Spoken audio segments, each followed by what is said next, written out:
का दिलवा नावले रे गोलुआ।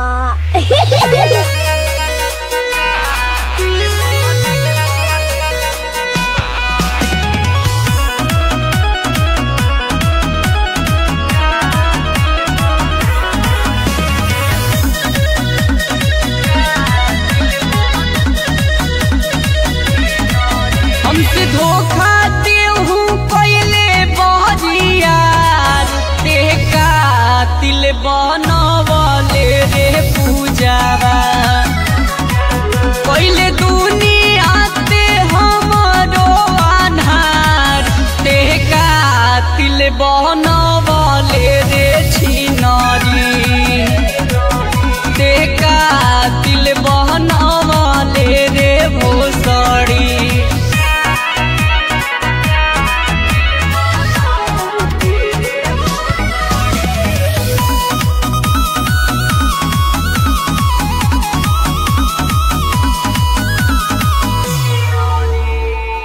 के साथ रही के ते तो घात कोइले बाड़े रे कही से भरोसा हम बेवफा पकड़ी रे।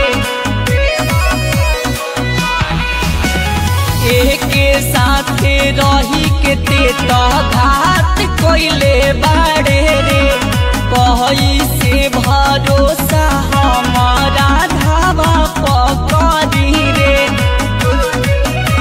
कि कबो पूजावा से करब ना प्यार ते कातिल बनवले रे छिनरी ते कातिल बनवले रे भोसड़ी।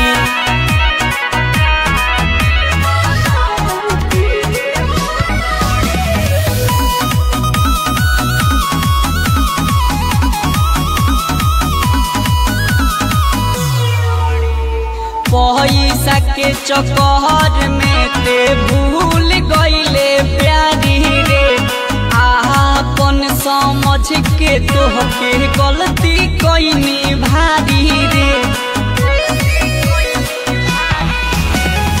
पैसा के चक्कर में ते भूल